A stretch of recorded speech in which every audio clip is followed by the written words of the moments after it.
Yesterday we introduced u-Substitution. It's basically the reverse chain rule, or you could call it the chain rule for integrals. We stuck with just polynomials and radicals and things like that yesterday, so today I want to talk about how to do u-Substitution with trig. It's not a whole lot different, but I know trig throws people off sometimes, so I wanted to make this separate. So we'll start with a simple one. First example is the integral of 5 cosine of 5x. If you remember, I told you that you should choose u based on what's inside something. In other words, you're looking for something inside of a power or a radical or a denominator, or in this case, a trig function. So we're going to choose what is inside the trig function here. So that's this 5x right here. U is then 5x, du would be 5 dx. So if you look, we have a match, 5x, 5x, and then 5 dx, 5 dx. So perfect match, and when I substitute it, I get cosine of u du.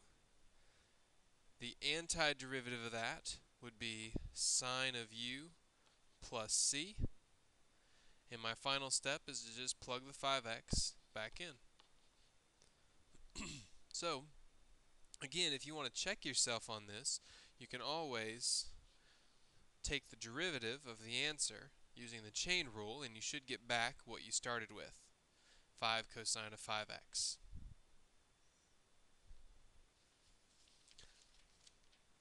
Okay, let's look at the next example. Let's do the integral of cosecant 2 minus 3x times cotangent of 2 minus 3x. Again, you're looking for something that is inside something else when you're looking for your u. So u will be 2 minus 3x. Du will be negative 3 dx. Okay, so let's look at what matches. 2 minus 3x, 2 minus 3x. That's good. We'll actually put u in for both of those. But all we have is dx, and this is a negative 3 dx. That's not a match, so we're going to have to divide both sides by negative 3 in order to make that work. Okay, so now I'm going to be substituting negative 1/3 du in for that dx. And I'm just going to pull the negative 1/3 all the way up front. Plug u in for the 2 minus 3x and tag du on the end. If you recall, the antiderivative of cosecant u cotangent u is negative cosecant u. Okay, well, I have two negatives, so I'm going to make that a positive 1/3 cosecant and go ahead and plug my u back in, get 2 minus 3x. And that would be our final answer.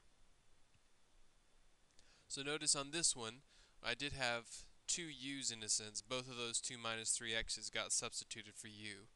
So if that happens, that's fine. You can put u in as many times as you need to, as long as those things are identical to each other.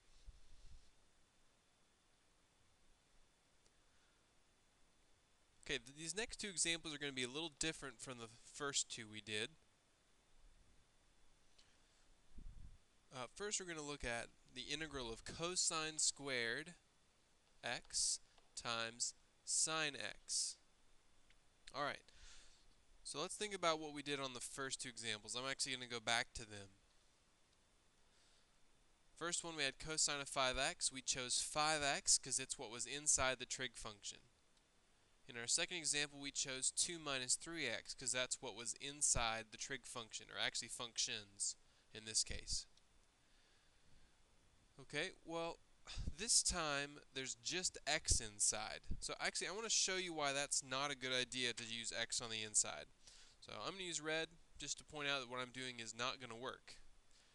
Okay, so I would make u equal to x and du equal to dx. Well, that's a match. I can come over here and say cosine squared u, sine of u, and du. And I guess I should say it's not that this is wrong, but if you look, it didn't help us a bit. It did not change this function or make it any simpler to work with. All it did is trade all the x's for u's. So in this case, we don't want to use x as our u. Okay, there's actually something else that's inside something here. If you recall, when the squared is written where it is on the cosine, that's the same thing as cosine of x squared. Those mean the exact same thing. You certainly don't have to rewrite it if you don't want to, but I just wanted to make it clear that that's what was happening. So that means not only is x inside of the sine and cosine, but cosine is inside of a squared. So let's try cosine as our u. Take the derivative and I get negative sine x dx. And that's a match, except for my negative sign, so I will have to multiply both sides by -1. Or divide, either way it's the same result, whatever you want to think about it, whichever way you want to think about it. So that's going to give us negative integral of u squared du, because cosine x got replaced with u, and sine x dx got replaced with negative du. So that's where I am. Negative integral of u squared du. Take the antiderivative. I get negative 1/3 u cubed plus c. And then plug in my cosine for the u. And you're welcome to leave it that way. Just keep in mind it could also be rewritten as negative 1/3 cosine cubed of x plus c. The cubed means the same thing whichever way it's written, outside the parentheses or in between the s and the x. So both of those are correct ways to write that. So trig is a little tricky as far as choosing your u. Sometimes you're going to pick what's inside the trig function, and sometimes you might actually pick the trig function itself. Rule of thumb is that if what's inside the trig function is anything other than x, like again if you look at the first two examples we did, on the first one it was 5x, not just plain x, but 5x. On the second one it's 2 minus 3x. So when it's like these first two, where what's inside the trig function is different than x, then you usually want to choose that as your u.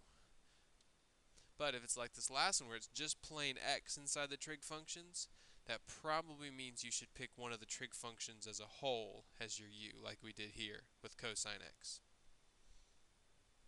Okay, let's do one more.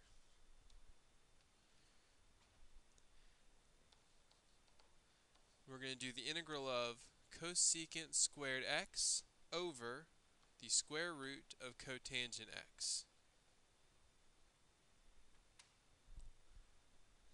Okay, notice this is like the example we just did, we just finished. It just has x inside the trig function. So instead of picking the inside of the trig function as our u, I'm going to choose an entire trig function.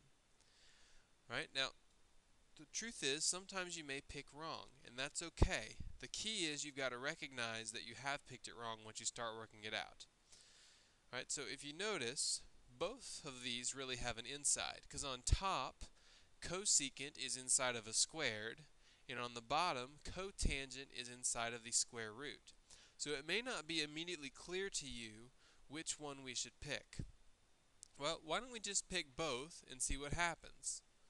Let's try u equals cosecant of x and u equals cotangent of x. So one reason I'm doing it this way is I want to make sure you understand it is okay if you're not sure which is u to just pick one of them and try it out. You don't need to be afraid of picking the wrong one. You just need to try it, see if it works or not. So if I take the derivative of cosecant x, it's negative cosecant x cotangent x. Okay? And then if I take the derivative of cotangent x, it's negative cosecant squared x. So here's what you got to think about. I'll label this one in red. I chose this as my trig function for my u. And then I got du as negative cosecant x cotangent x. Now as you look, do we have a cosecant x times a cotangent x back in our problem? We don't, and we can't manipulate this right here any more than just changing a coefficient. That's as much as you're ever able to change on the du. You can change coefficients and signs. I can't divide over a cosecant. That's not allowed. So hopefully you can see why this one doesn't work out well. We don't have cosecant x cotangent x, so we don't really have a spot for du. So instead, let's look at the cotangent x. Okay, well that's cotangent x right there, and its du is negative cosecant squared x, which matches our top exactly except for that negative sign. So this seems a lot more promising. So let's take that option out and focus on u equals cotangent x. Okay, so like I said, that matches except for the negative sign, so just move that over. Oh, and I forgot my dx, so let me add that in.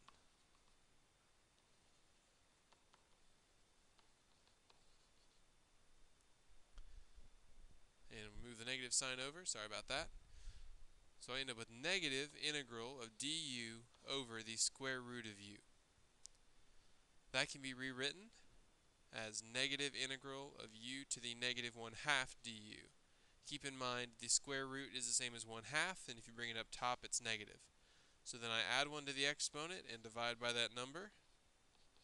Gives me 2u to the positive 1/2.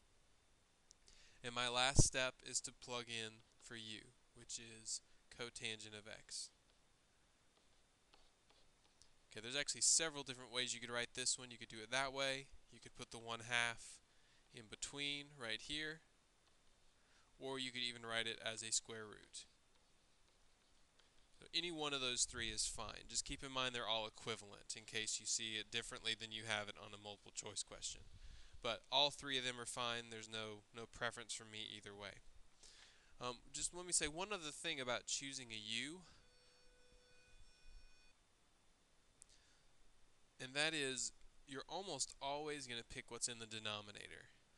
If you're unsure, a good guess is to try what's in the denominator. That tends to be what you need to pick. There are a few exceptions we'll run into, but in general, if you have a denominator, you should use that as your u, or some part of it is your u. Okay, well, let me tell you what problems you should do to practice this. And that's page 297, number 41 through 53, odd.